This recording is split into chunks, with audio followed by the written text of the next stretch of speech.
Some of the cars on this lot could be some of the last not subject to tariffs after President Trump announced steep new taxes today that could take effect in a matter of days. And what's here could sell out quickly.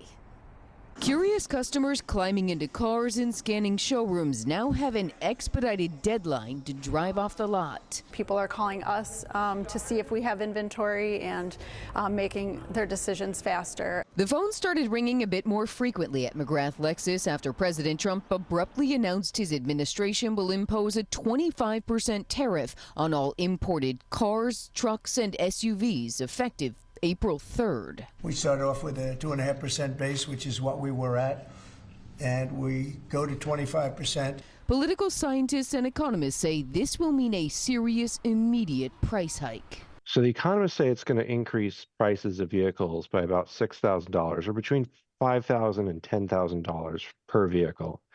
But the most immediate consequence will also be that there will just be fewer vehicles available on the market. So far, some dealers say uncertainty is driving sales. Our sales are up this month from March, about 50 cars ahead of where we were last year. President Trump's tariff order is written to apply to cars and parts imported into the U.S., but that 25% tax will also apply to cars assembled in other countries. Cars.com closely tracks auto manufacturing. A lot of people assume that the American brands build all of their cars here, but in fact they don't. And there are a lot of foreign automakers who have invested in the U.S. already. So you may be surprised by which cars are impacted by this tariff and which are not.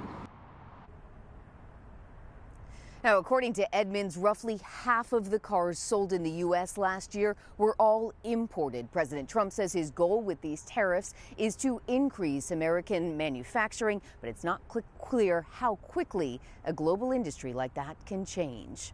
Watch breaking news on YouTube. Subscribe to ABC 7 Chicago Eyewitness News.